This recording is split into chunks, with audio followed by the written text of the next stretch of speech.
Lilith nabagamba osobola omulabanga gwakusatu gwa sitaani. Gwakusatu wa sitaani. Gwakubiri bamuyita Baphomet. Sitaani oba gwe twandise Satan si omu ne Lucifer. Abantu abo banjawulo babiri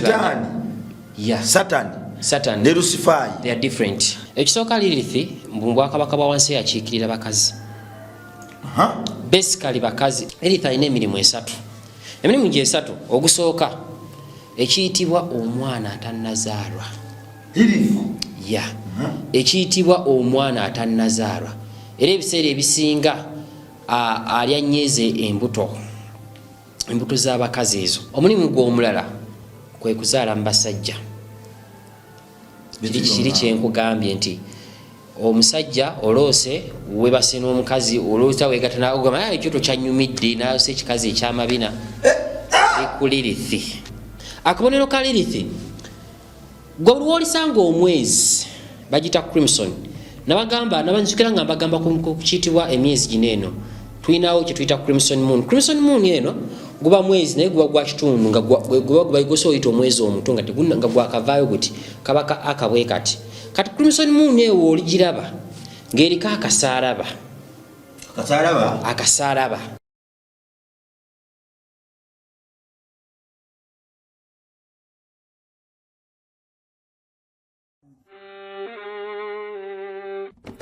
Sebo, nyabo, mwana wa Katonda wenna ali eyo. Eno yera Bongo Charity Foundation. Tukola art for charity. Nga tuyita mu bitone ebyenjawulo omuli okusiiga n'okukuba ebifaananyi, okutonaatona ebisenge ne art. Nga jjayo endabika y'ekifo. Tukwaniriza n'essanyu kasitoma waffe oyagala kugula art waffe oba oyagala gwe mwennyini tukusiige mu bifaananyi. Olina omwagalwa awo oyagala kumutonera kirabo nga kuliko ekifaananyi kye. Tutuukirire wano ku Bongo Charity Foundation. Buli lw'otuwagira ng'otuwa omulimu oba ng'otugulako ati waffe. Mwe tufuna obuyambi obulabirira n'okusomesa abaana abato okuva ku streets ez'enjawulo abataliiko alabirira. Bire ku namba y'essimu noti 7 Le Bongo Charity Foundation tukola art for charity. Come paint your legacy with us. Katkonjulire Salimwa Poultry and Mixed Farm abakugoboka mukulunda okutuukaganya n'omutindo nga bano bakuguka mukulunda enkoko enganda n'enzungu omuli ez'amagi n'ennyama ziyite broilers obumyu amakovu ebyennyanja embuzi enkofu ssekkoko mmenye kindekeke ate nga byonna bibalunda temuliimu ddagala zzungu lyonna balina n'obukoko obw'olunaku oba one day chicks n'obw'omwezi oba 1 month chicks kussa n'okutunda n'okusuubuza amagi ag'enkoko enzungu n'enganda nga bino byonna tebiri mu ddagala zzungu lyonna. Kati gwe omusuubuzi n'omuguzi ssekinnoomu bakubire oba obasange ewakiso Kasengejje Road. Salimwa Poultry and Mixed Farm. Let's live organic. Ku MRF kwe tuli amanya bampita Rimasa oba osobola okumpita Metani Krabongo weewaawo tukomyewo ne programu yaffe okwongera okuexposing omulabe Sitaani Saabasanamu Saabusorosoro Saabafujjo Saabatemu Saabanyazi Saababuzibuzi afere. Twagala tugenda okuva ku programu zino oba ogenda okuva ku MRF nga tewakyalikako gyo Sitaani kaasobola kuyitamu oba kukozesa kunafuya. Mwe abakyala bajjamu embuto twabikoonako, mwe abakyala abasajja nakukozesa omulundi gumu n'atadda twabikoonako, mwe abasajja omukazi najja nakozesa omulundi gumu n'atadda twabikoonako, kiki ekiwa Sitaani amaanyi twabikoonako, abakazi abalungi nga ye omukazi mulungi nnyo naye ng'ebyokufumbirwa by'obyogerako anyiga bunyiizi, omukazi yeerabanga omusajja ewaka yetabanko wansi wa musajja ayagala kubanga afuga. Awe tukyali Sitaani gw'omwenkanonkano ogwo gutwala ebintu mu bubi, waliwo omwenkanonkano gw'omu bulungi. Kyamunange enkumi esigiriza ku bintu waliwo omwenkanonkano si gwe twogerako. Mwayi waliwo abasajja abaali waliwo yankubidde essimu n'agamba mwebale nnyo so wano omukazi wange mugamba nti nina kuba caayi alina mundeetera mu buliiri wano. Waliwo okujooga n'omwenkanonkano mulekerawo okujooga abakyala abasajja mmwe kumesigiri simula akaana kayinonye wano gendoza ebintu kuba ekizimba amaka waliwo kye tuyita shared responsibility ekyo kyo kibuli omu akyo like it's part of us kati abasinga tebakimistakeinga nti ate omukyala bogedde ku mwenkanonkano omwami naddeyo n'akuba guddiikudde ng'agamba mukyala bulijjo muga mukyala tampulira Lilith yamukwata tetugamba kujoga omwenkanonkano gwe twogerako gwe guno omukazi okukkiriza nti wadde byonna abiyina Katonda amuwadde amuwadde liziki naye omusajja asigala enteekateeka y'ensi omusajja omukazi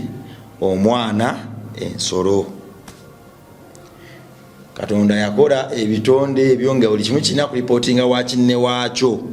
ensolo omwana ono yazirundanga ku ttale maama nga bw'alabirira omwana maama nga bw'aloope wa taata taata nga bw'alabirira buli kimu era ensolo bwe zaafanga ewaka nga taata agenda ku kyoto nga gamunnange Katonda obulwadde buzinze ewaka wange ensolo zange zonna zifudde era kituufu abakyala edda tebakkirizibwanga kgenda n'amaaso ga Katonda era ku woltaali ya Katonda abakyala tebaweerezangako okusingira ddala baalinga basajja n'okugenda ewatukuvu w'abatukuvu baalinga basajja abakyala tebabanyigiranga nnyo mu nsonga era ekyo nakyo kirina ensonga lwaki we kiri wetegereza bayibuli yonna mulimu abakyala batono nnyo Katonda bye yakozesaako era ensonga lwaki nti mu bayibuli tulinamu ekitabo ndowooza ekyawandiikibwa omukyala kyali kimu kyekitabo kya Esther ekitabo kya Esther bweyagerako ne ku Ruth tulinawo ne Debula ate Debula nno actually ndowooza y'omu ku bakyasinze okuba n'ekitiibwa ekyawaggulu Debula yali judge ali mulamuzi ate yalamula bulungi nnyo ku mulembe gwe n'abantu ne bamusaba nti taata yamba Debula omutuwe neera kubanga atukulembedde obulungi obutenkanika nze nzikiriza nti omukyala omwenkanya akulembedde obulungi wandibanga jjajjawo Debula era ng'osibuka mu luli olwo kale nze nzikiriza nti buli kimu kisoboka neera nzikiriza nti gwe mwana wa Katonda ali eyo osobola okukkiriza nti mba ndi mulungi ntya omukyala yenna alina kuba wa musajja era omukyala yenna afuna erinnya ery'omuwendo lijja lyongeddwako ery'omusajja erinnya ly'omukyala ery'omuwendo likolwa nnyo amakulu oba lifuka ery'omuwendo nga lyongeddwako ery'omusajja so ndowooza gwe n'oba oli mulungi otya n'oba olina ssente otya ne bw'oba olina oluzungu lutya oluswayiri lutya oluganda lutya kyagwa Katonda ogondera musajjawo ne bwaba mumpi ne bwaba mulema ne bwaba muwanvu ne bwaba mutini baawo Katonda gwe yakuwa mu bangi bonna yakusinkanya oyo so waliwo ensonga lwaki kyagwa Katonda niko taata obulwadde bwe bwa kansa neebasa nnyo Mukama nti abantu bano abatugoberera abantu b'osomesa buli kadde tebatulekeredde abantu bano bambi bayimuka n'olabanga ku levo zonna abantu bayimuka nange nsanyukira nsimanyi nangeri yakwebazaamu kuba ekituufu mabegakaawo nange nali mpeddemu essuubi manyi kansa kulwange mugeraageranyako n'akawuka akaleeta siriimu kaleke kanafu kansa tomugerageranya muleke kansa ameggana na pressure sukaali kansa bali mutuluba eryo kyokka ate kansa abo bonna baana abalaba bulabi kituufu simba bulwadde bwa siriimu abantu baba ne siriimu n'amira eddagala myaka 3 nga waali kansa bakusalira wiiki myezi kansa muleke tugoba omuzimu gwa kansa guve mumakago guleme kuloza ku baana bo guleme kuloza ku baana baffe gugendere ddala Katonda atuggyeko ogulwadde ogwo gwe mwana wa Katonda naddala agenda okutoola ku lwa taata wa Niko omulwadde wa kansa w'omumawuggwe gwagenda okutoola ensigo twagala ensigo eyo ekufukira ekyamagero agalwadde ngaago gagobere eddala mu nju yo galeme kujja mu nju yo n'abaana bo baleme galozaako Niko fe Katonda bwe yatonda kale tulina kyamaanyi kye tulina amaanyi gonna yagateeka mu bitone byaffe ebyokwogera ebyokuyimba bye bituseguliza wow bye bituseguliza kakati tuli wano mukyala Fiona yatusindikiddeyo ku buyambi kambufune wano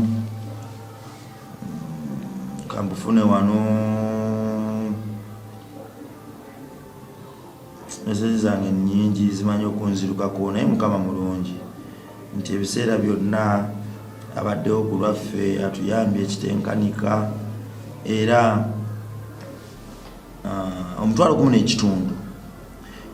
n'ekitundu oyo Gloria Nambooze yagutusindikidde n'agamba ezo za Niko Gloria Nambooze atatugoberera by the way abeerako otero disoma Gloria ne Fiona nyinyi naye otero musoma Fiona ngenda mufuna wano Fiona wuno mufunye Fiona tusindikidde sente mmeka yatusindikidde emitwalo 2 n'ekitundu ezo sente mmeka wamu je mitwalo asinise 2 n'ekitundu je mitwalo 4 kumu kitundu 2 kitundu ono mukwano gwaffe Fiona naye ate teyakomye kusindika atuwadde n'obujulizi n'agamba munnange nze nalina omuzimu gw'akasunguyira naye okuvaana ntandika okulira programs za Niko programs zemutuweereza omuzimu gw'akasunguyira gwagendera sikyanyiga nga nze nanyiga nga nenzirika n'engweri nempa mutwe ngumi kati ate okimanyi tali eka inze ekintu kyali kinsumbuwa nnyo era kyali kyanfuula omusirise nga ndi short tempered nga era ebiseera ebisinga nga simanyi kwogera nga obusungu bwange bwali bungi nnyo paka era nange wenasumulula era ono naye kati ate ensigo gye yasize eno egenda kwongera ddala omusumulula tulina Madamu Esther atuwadde emitwalo 5 bweddu tuwadde kwena ogibeera 9 Madamu Esther atuwadde emitwalo 5 bweddu n'agamba nange nze mbawadde emitwalo 5 omusawo asinga ye Mukama naye ayita mu bantu gwawulira amaloboozi ga munno nga galuma noga nti bannange wadde njagala amanye Mukama njagala amusinze naye akatunda kano kakulu eddagala lino kkulu alina okulimira oba okoledde ddala okwagala kwa Katonda. Niko ono taata mulwadde wa kansa naali ku stage 1 bwe twegatta tusobola okumulwanyisa. Niko yakula na taata we ky'ekyobugagga kyayina era nze nzikiriza n'ebire ebigambo byatugamba ebiwoomu kale katugambe nti nedda ebbanga lyatuweereza katumubeerewo ku mukana akaseera mwasinga otwagalira gw'osobola okuyita ku namba yange ey'essimu n'oteekako bonna obubaka bw'osobodde 0700346827 obubaka bwonna bw'osobodde oteekako ne tubwanjula wano ne bugenda mu nsawo ya taata wa Niko okulwanyisa kansa. Twagala tukube kansa obulamu aleme kubutwala. Kakati bano babadde ku WhatsApp waliwo n'abajja direct ku simu yange wano gwajja direct ku simu yange kyobonkolera kiri kimu nti oba osindika ssente nsaba onsaasire oteekeko Niko reason Niko kati nze bwe mmanya reason wano ntegeera oba ontegedde. Kakati waliwo no yasindisa omutwalo gumu kakaaga Madina Nakiryowa nagamba reason Niko John Paulo Madina Nakiryowa John Paulo tu Niko John Paulo gegabadde amanya Madina Nakiryowa gegabadde amanya g'essimu John Paulo tu Niko Chaka John Paulo gegabadde amanya g'essimu weewaawo nasirika omutwalo gumu mu kakaaga zeze nimekeezo awo gibeera emitwalo 10 kakaaga kwegamba nebaza nnyo Mukama olw'ekisa kyatuwadde nebaza nnyo Mukama olw'amaanyi gatuwadde ne waggulu wa byonna mwebaza kubanga asobodde okutulagira ddala nti bino byetukola eggulu libisiima nammwe mulisiima. Kale gomana Katonda aliyo tutandike ne Lilith kyokoola Lilith wazimu Lilith yaviira ddala mu lusuku Edeni era okusinziira ku programu eno kigambibwa nti Bobe Illuminati bagamba Lilith yali mukyala wa Adamu yasooka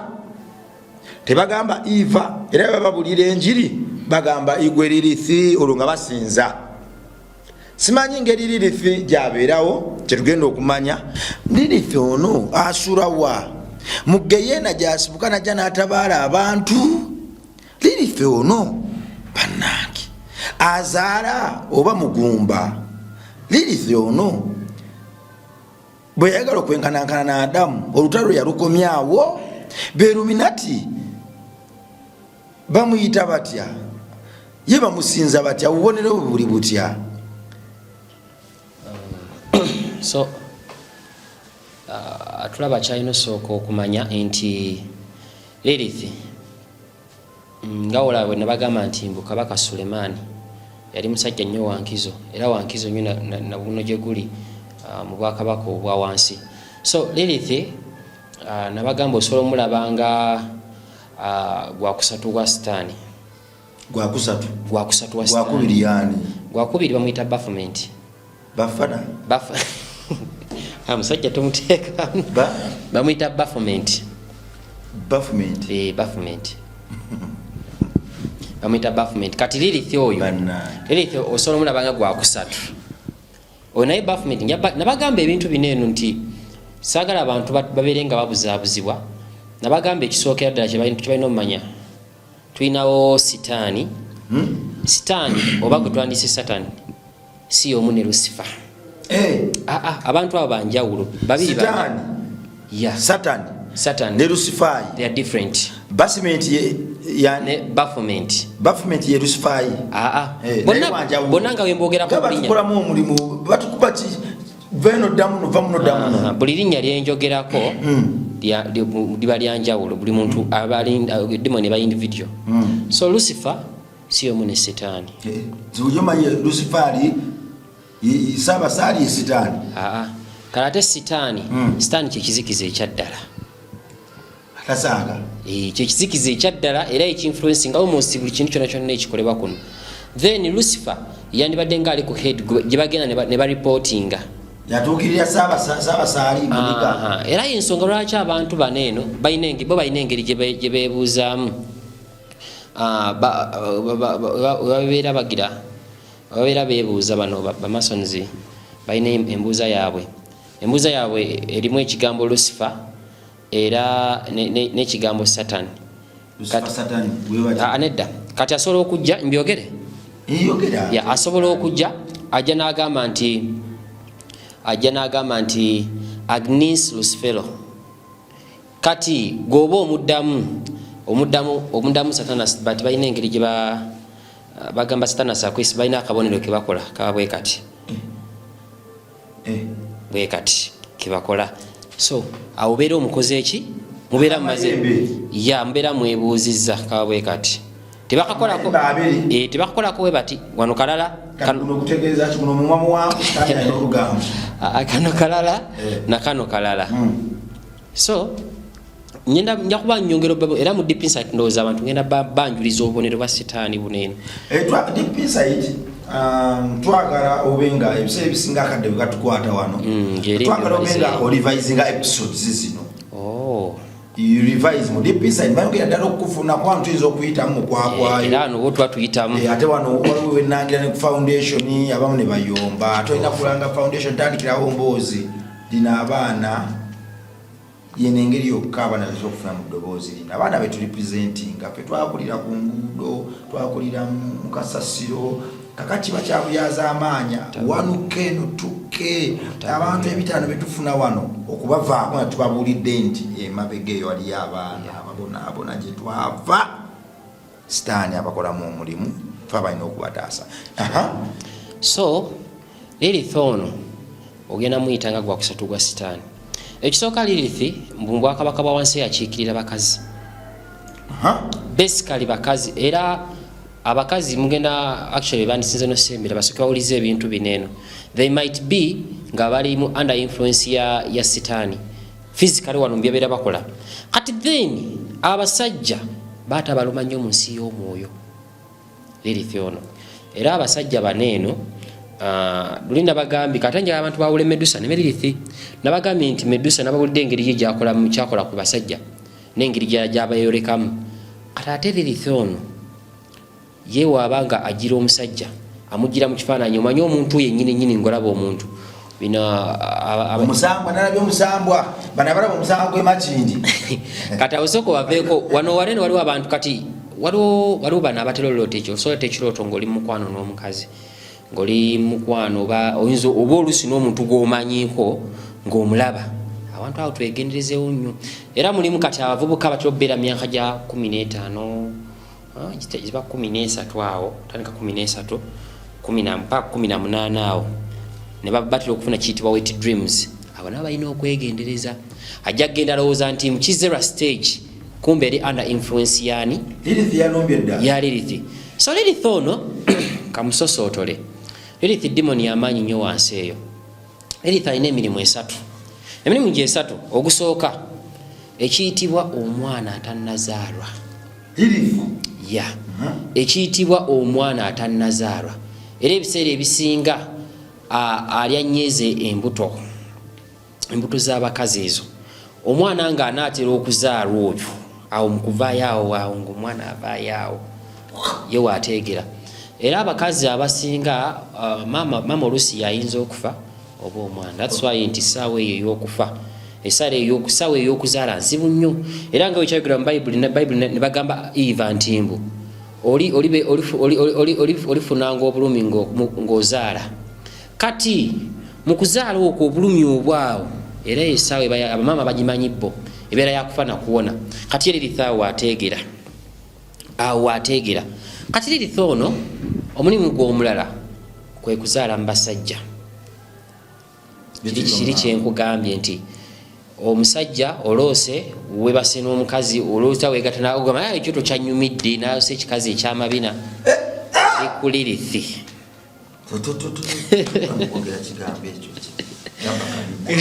kale omukazi owakabina nga webakyogera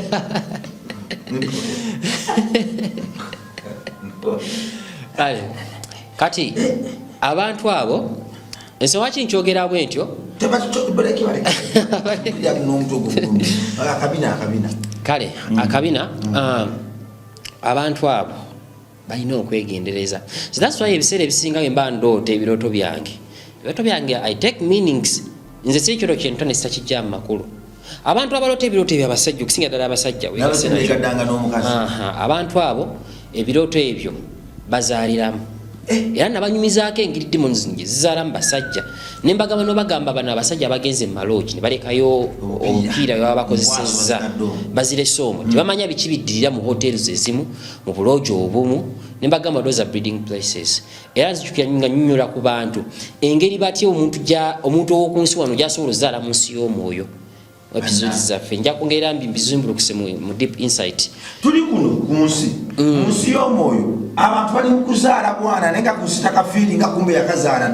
mwazaalazaala dda abaana omusajja n'abeerawo nga buli mukazi gwaleeta ewaka nga omusajja tasobola beera na mukazi waka olwokuba nti yazaala oba n'aleeta omukazi ng'omukazi alina ebimukozesa ng'omukazi yali ewo yali bulungi naye oluvannyuma lw'okusinkana omusajja ono awulira ebintu bimukozesa ekiro tategeera ebikapakapa ebikaaba ebyo ebintuntu ebyo that stuff omusajja oyo alina abaana abamukabirira mwe bemutamanyi abali mu nsi y'omwoyo. That's why bagamba nti abantu bagenda mu kikolwa eky'omukwano wabeerawo energy exchanging abantu bina ebintu bitwale nga biri serious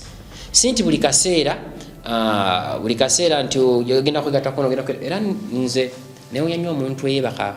kubana abakyala abeekolera egyabwe abatunda obuboozi abo abantu asaa kozesa linnya liri kuba abo actually omuyitako anko nze lumu baali bankwatiddeko mu paaka awo olaba awo kukidde nakaseera awo baali bankutte nali ngenda nakusomero nga nkutte kesi yange n'akafaliso naye malaya yansika nangamba jangu kati nali mbuzi nga taxi simanyi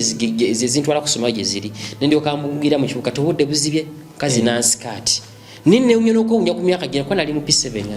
mukazi yaga kusaddaaka nansikati nangamba jangu okoleki baya ngamba sente mmeka baba kali kasanvu bannanga nangamba ngenda kusalirako kuki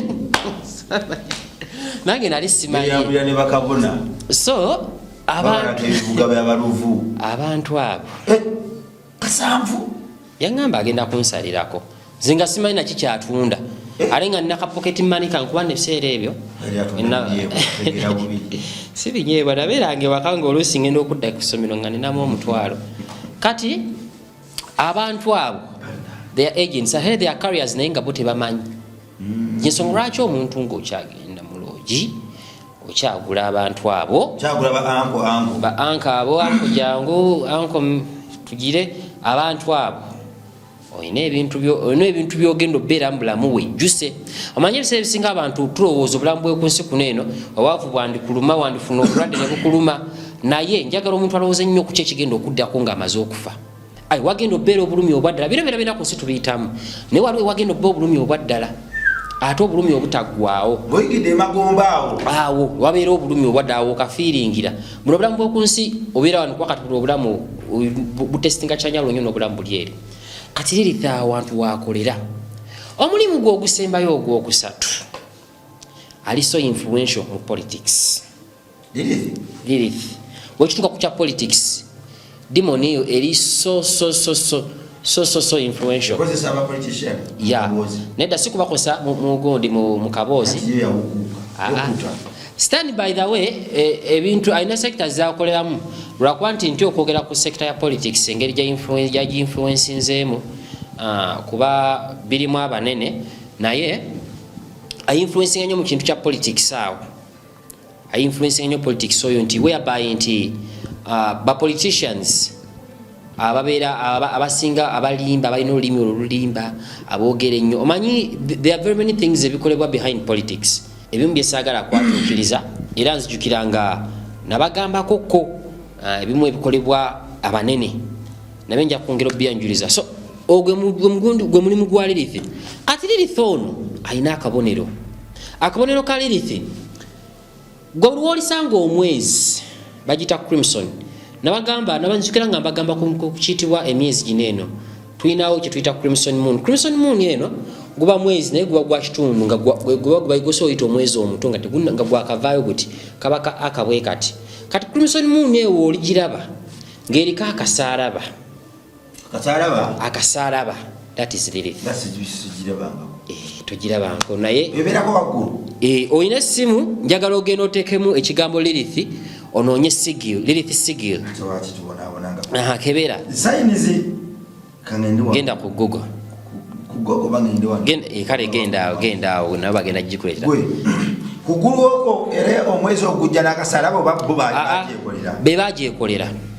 era akasalaba ako eri mu mugundi wansi oba mwabo ba brotherhood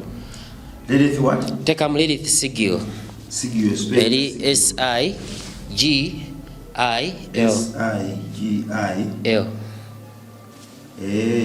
kati sachinga kati olengera akabonero kano kati lindako okalengedde kati gwenga wookiraba wano okalengera kana akabonero ate emisalaba gyabwe gyonna gyewunzise kati katunakateekawo ku program producer nakakuterawo batukaleke bakaseewo kulwa kumanyisa abantu eri gye wayogereddemu kampani ya fashion batukubye ku copyright kale katukaleke katukaleke mu lusambu lunaku mweri mu lusambu katulengera akabonero ako olengera akabonero akabadde wansi kati waliwo kyetuyita sigils nendafuna obudde abantu mbanjulize kyetuyita sigils tuyina logos zetulaba sigenda zogera tuyina logos zetulaba ez'enjawulo naye ninagwe nalingamba oba nalingamba Austin nga ngezako wayali David the bookman kati nga munnyonnyola nti logos zino muziraba zibasinga kampuni zisinga okukozesa logos zino zina combination ya features ziba 3 logo nti logos zirimu ebintu bibeera identical era nowezibeera slogans kampuni esinza obunene zina slogans zitambula mu biwayi bya mirundi emeka esatu oba zina bodies za mirundi esatu whereby nti kankuwe example ya slogan drink it love it taste it nakugambye siri mukosogedde linnya jeri naye sogedde linnya majja tugajisensinze batutta kale naye bibe bigambo kale twezese bigambo bitero katugeze nti go kamu baka batose bigambo bisatu nibere bigambo bisatu katuwotuka kalogo kaabwe ero ojja kulaba features zisatu eziri identical basobola okuba kasaako ne bateekamu omupiira niyo maana ne bateekayo kalayini wansi nga logo yaabwe ekoze eki but olina kubanga you're so keen obanga otegera system yaabwe nga logo zaabwe osobola za identify nga nomanya nti these are the key features ziri satu batambulira mu features satu ziri mu gundi satu kati features byebiki features bodies anti chimbade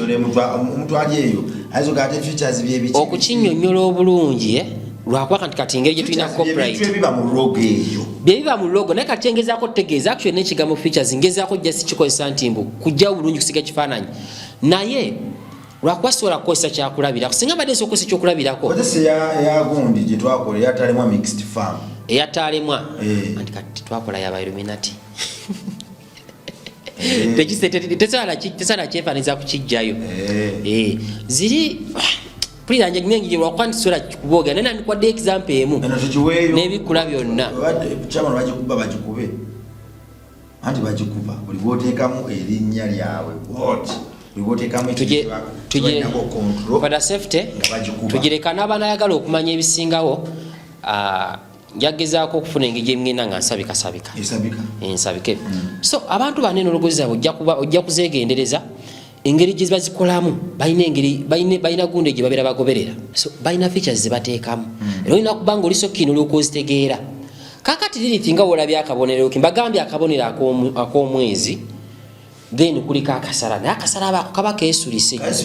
nga wookalabye n'abanyonyodde ne bagamba nti omusalaba ogwo obufunzi gutunudde wansi era abasinga mulabyeko firimu ez'enjawulo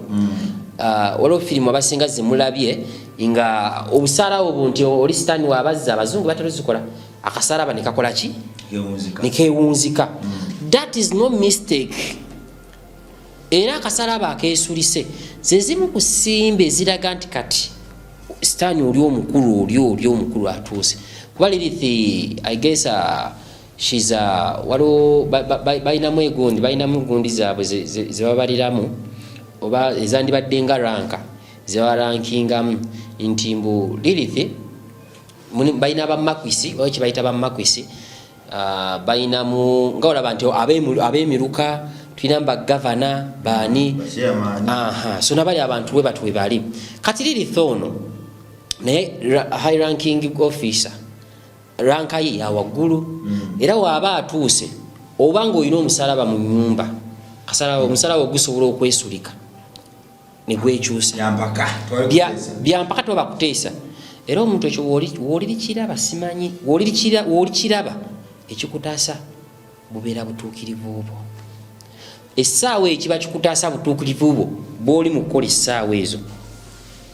abasinga bino ebintu abasinga muyinza okukwata mubira banko naye eswa kina bagamba nti abasinga timanyi kiri mu kibuga ekikulu kineeno ekyabakatuliki ekiri esaidize ye Roma nti abantu bana bagamba nti abakatuliki bakyasinza okugoba ababa bakyasinza okukola ekituyita exorcism kwe okugoba egyo emizimu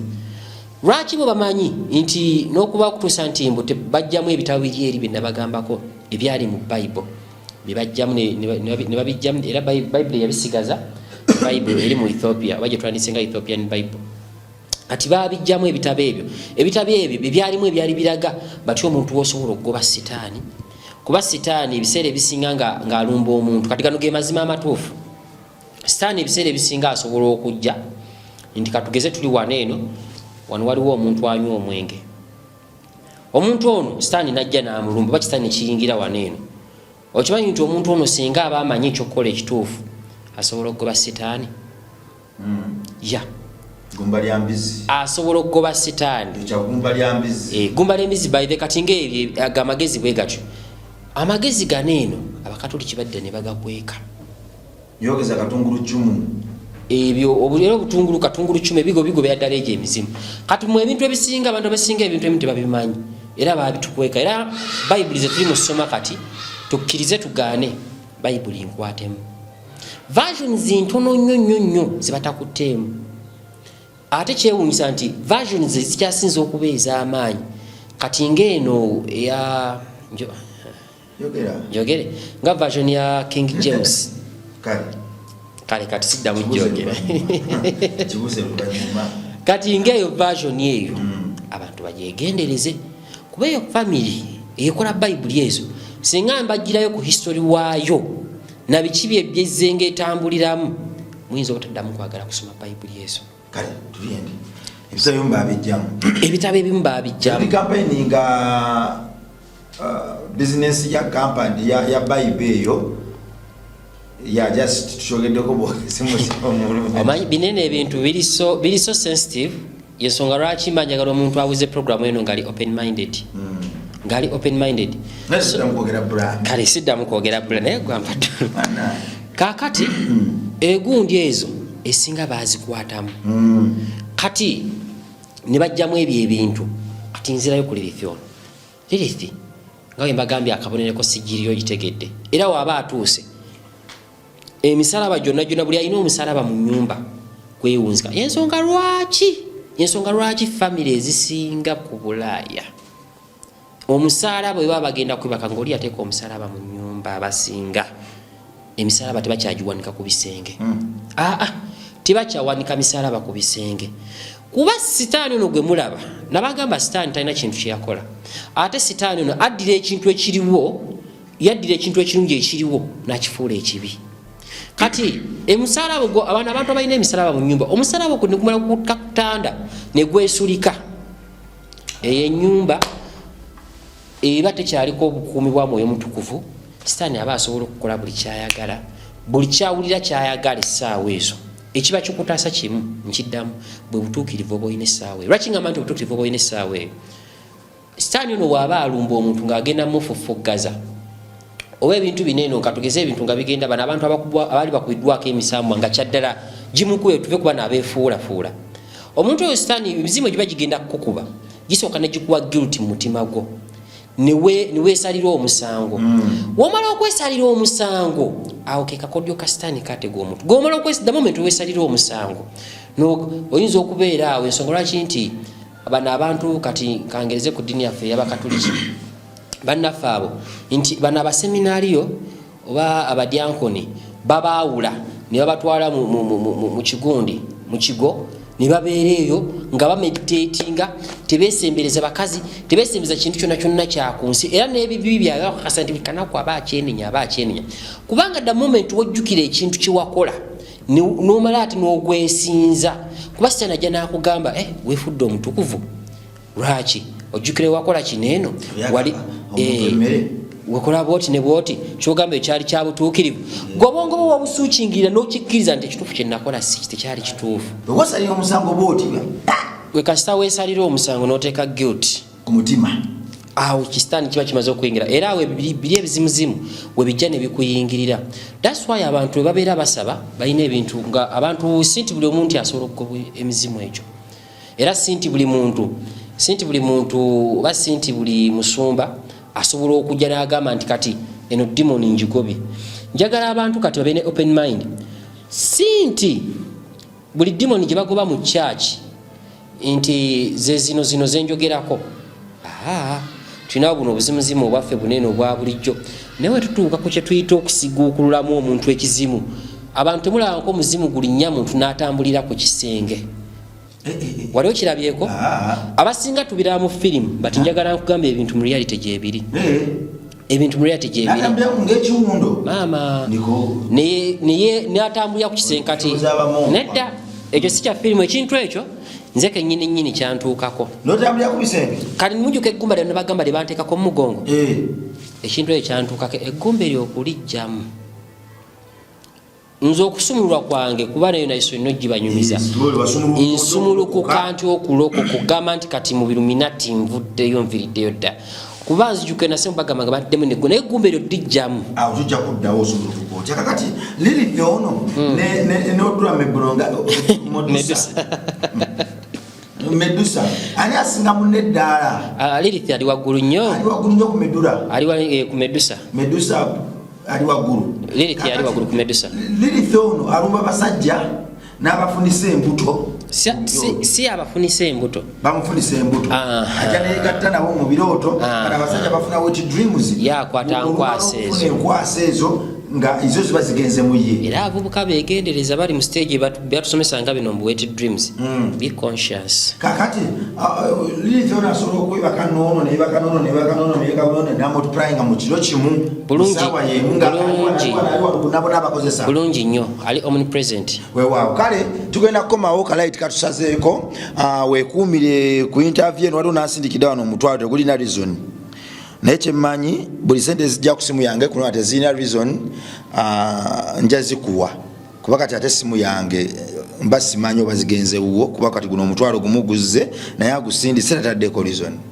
so nabagambye nti bwoba oyina ensawo ya Niko gy'odduukirira nga gweyagala kuyamba ku taata wa Niko tuyimirire naye mu kizibu kyayitamu teekako reason Niko kiba kinyangwira wano naye pamintime nga bwe mutu akitegeera buli ezitalina reason njaziba nga nzimuwa tulabe nga abambi tumuyambako okulabirira taata we tugenda kukomawo yimirira ne Niko ono ku namba yange y'essimu 0700346827 tulabe nga taata ddengula akasente konna k'omwana eziba 2000 n'eziba 3000 wakisobola ogula penikira taata wa Niko ayina kansa mu mawuggwe ali mu first stage level 1 oyo akubika asobolera ddala okukubika ne tumugoba mu mubiri taata naddamu nga bw'atukyamuwulira obulokole kubanga Niko yange yali asoma Bible yali musajja musomi wa Bible naye n'aseraidingamu bwe tukyazza omutima gwe waggulu okumulaga nti Katonda ali omu ye Mukama yateekateeka buli kimu katusooke tumujjanjabe kyaneeno ebeeko n'omuntu gwesevinga Niko aweereza siima gweyita mukuyimirira naye Lilith ne Medusa betuli mu kumenyaamenya azaala asobola okuzaala mu basajja 3 mu kireki awe tugenda okujja baana abaga nti akakazi kalungi kankyalira buli kiro Lilith kyaba kukola olaba sente butafuna sente mmere kubula kumba oli mu kuweerera bwana bwami oyo buli sente gy'ofuna egenda mu school fees ya Lucifer isomero gye yakoleyo mu Geyeena ze diro okufa n'ebirala kale tugenda kukomawo olundi mwekumire ku program kwemu alive eno nezijja zonna mu blessing echanene eyongere blessing amawanga n'omubiri gwa Kristo kuladuna n'ensi yange mweraba